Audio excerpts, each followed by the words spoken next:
अनुभव निधि आश्रम है जीवित देवी देवताओं का मंदिर। पूज्य संत विजय कौशल महाराज ने हाथरस रोड पर उजरई में किया अनुभव निधि आश्रम का लोकार्पण।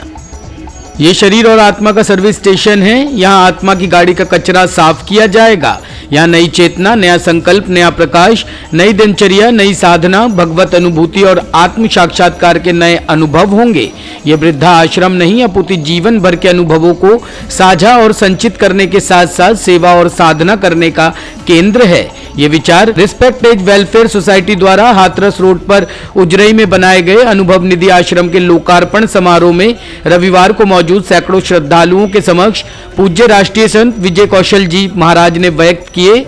उन्होंने कहा कि अनुभव निधि आश्रम जीवित देवी देवताओं का मंदिर है। उन्होंने समझाया कि बड़े बुजुर्ग और माता पिता हमारे तीर्थ की तरह है। जब बेटा माँ के पास बैठ जाता है और उनका हालचाल पूछता है तो फिर माँ को किसी दवा की जरूरत नहीं रहती। इससे पूर्व पूज्य संत विजय कौशल जी महाराज ने भगवान गणेश जी की प्रतिमा पर मालार्पण व समक्ष दीप जलाकर तथा 16 कमरों के सेवा भवन के प्रवेश द्वार पर शुभ नारियल फोड़कर व शुभ छतिया अपने हाथों से बनाकर आश्रम का विधिवत लोकार्पण किया। इस दौरान भजनों की रसधारा ने सबको भाव विभोर कर दिया। संस्था के अध्यक्ष चंद्र मोहन अग्रवाल ने स्वागत भाषण दिया। कार्यक्रम संयोजक मुरारी प्रसाद अग्रवाल ने आभार व्यक्त किया। संजय बंसल ने कुशल संचालन किया। संस्था के महासचिव सीए जीपी अग्रवाल ने उपस्थित शहर वासियों और श्रद्धालुओं का आह्वान करते हुए कहा कि आप अनुभव निधि आश्रम में आकर अपने बच्चों का जन्मदिन मनाइए। केक काटने की जगह गौ माता की सेवा कीजिए। यकीन कीजिए कि बच्चे की अला बला गौ माता हर लेगी।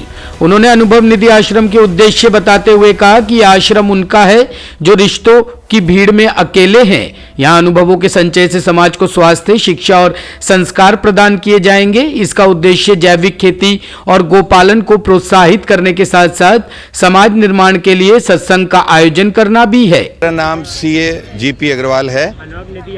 अनुभव निधि आश्रम का आज लोकार्पण है। बड़े हर्ष का विषय है। हमने असहाय लोगों के लिए यहाँ पर एक व्यवस्था की है। 16 अभी कक्ष तैयार हुए हैं। ये सिर्फ 10% अभी निर्माण कार्य हुआ है। अभी 90% बाकी है। एक बहुत छोटी सी शुरुआत है और ये 10 बीघा में फैला हुआ एक अनुभव निधि आश्रम है। यहाँ पर हम ये चाहते हैं कि लोग वानप्रस्थ के बारे में जानें। वानप्रस्थ क्या होता है, कैसे लिया जाता है, क्या क्या नियम होते हैं। अगर उनको अच्छा ना लगे तो अपने परिवार में भी लौट सकें। ये स्वतंत्रता रहे। लोग डरते हैं कि हमने अगर वानप्रस्थ ले लिया तो हम अपने परिवार में दोबारा लौट के नहीं आ पाएंगे। हमें यहाँ पर ये उन्हें स्वतंत्रता देनी है कि आप 1 महीने 2 महीने वानप्रस्थ के बारे में अपने रूटीन को ठीक करें और जानें और आध्यात्मिक अपनी तरक्की करें। साथ ही साथ जो भी वानप्रस्थी होता है वो राष्ट्र के लिए, समाज के लिए बहुत कुछ देता है। क्योंकि जो वानप्रस्थी होते हैं अपना तो आध्यात्मिक तरक्की करते हैं, अपना आध्यात्मिक उठाव लाते हैं, है ना। अपना उतार चढ़ाव जो उनकी ज़िंदगी में रहे हैं, अब वो चाहते हैं कि आध्यात्मिक रूप से वो प्रभु के नज़दीक पहुँचें। साथ ही वो समाज की सेवा करना चाहते हैं। ऐसे होते हैं वानप्रस्थी।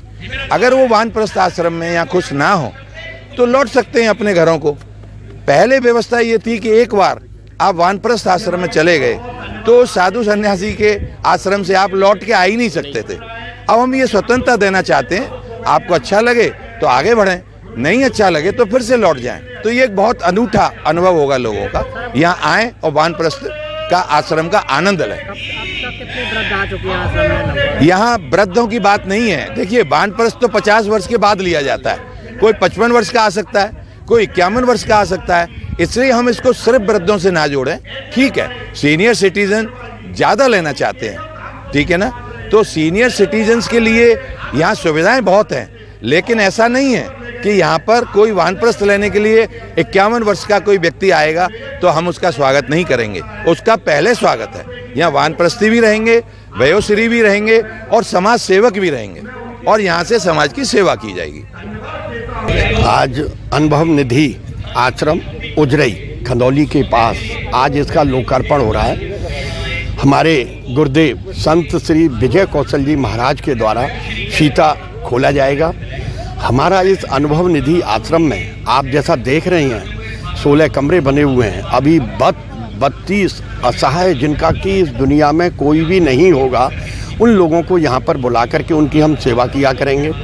एक बात और है, अनुभव निधि का मतलब है अनुभवों का संग्रह करना। हम जो हमारे ओल्ड एज के जो लोग हैं वो यहाँ आएंगे, अपने अनुभवों का एक संग्रह हम लोग करेंगे। उनके माध्यम से फिर हम पूरे शहर में, पूरे क्षेत्र में उस अनुभवों को फैलाया करेंगे, क्योंकि निश्चित रूप से जो हमारे माँ बाप या बड़े बूढ़े होते हैं वो किसी भगवान से कम नहीं होते हैं। इस देह को लेकर के हम आगे बढ़ रहे हैं। हम यहाँ पर जो भी वृद्ध आएंगे, चाहे वो अभी तक कहा जाता है कि वृद्धाश्रम खोले जाते हैं, उसको लोग विरोध करते हैं कि हम वृद्धाश्रम नहीं खोल रहे हैं, हम अनुभव निधि खोल रहे हैं, जिससे कि जितने भी वृद्ध आएंगे वो अपने अनुभवों को यहाँ संग्रह करेंगे और हम उसका प्रचार प्रसार करेंगे। जैसे कि मेरी माँ हैं, चूरन जानती है पेट का, या वो जलने की दवाई जानती है।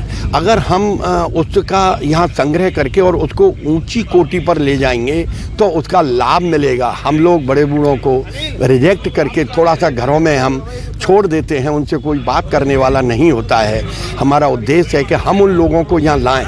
डे स्कॉलरशिप, जैसे कि हम दिन में उनको लाएंगे, शाम को उनको हम छोड़ कर के आएंगे और वो अपने बहू बेटाओं में बहुत अच्छा होगा। यहाँ गौशाला भी है, यहाँ सत्संग हॉल भी है, मंदिर भी बनेगा, अब यहाँ बागवानी भी है। जिसको जहाँ आनंद आएगा उनके सब हम सफ़र लोग मिला करेंगे।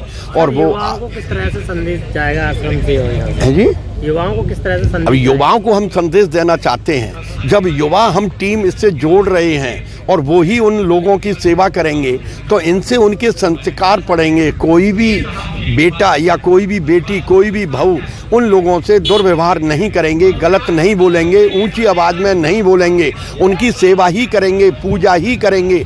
मेरा मानना है कि तीर्थों में जाना बेकार है। अगर माँ बाप की सेवा कर ली तो ये बहुत बड़ा तीर्थ होता है। उसी इस तरीके के ये इस अनुभव निधि का 10 बीघा में निर्माण हुआ है। जैसा कि आप देख रहे हैं, 30 बीघे एदमातपुर में कच्चे होते हैं, तो अनुभव निधि के 30 बीघे जमीन लेकर के हमने काम करें। हमने कार्यक्रम में Chandramohan Agarwal, CA GP Agarwal, Vinay Singhal, Murari Prasad Agarwal, Rajesh Agarwal, Suresh Chandra Agarwal, Pramod Kumar Singhal, Tarachand Mittal, CA SK Agarwal, Santosh Gupta, Vinod Kumar Agarwal, Harishankar Agarwal, Sandeep Jindal, Sandeep Arora, Ashish Agarwal, Udit Agarwal, Vijay Agarwal, Rangesh Tyagi, Radheshyam Agarwal, Malaysia वाले, योगेंद्र कुमार सिंघल, राकेश अग्रवाल, अशोक गोयल, विजय खन्ना, राजवीर सिंह चंदेल समेत घनश्याम दास अग्रवाल, महावीर मंगल और महेश जौहरी शामिल रहे। टॉप स्टोरी ब्यूरो के लिए आगरा से राजेश तोमर की रिपोर्ट।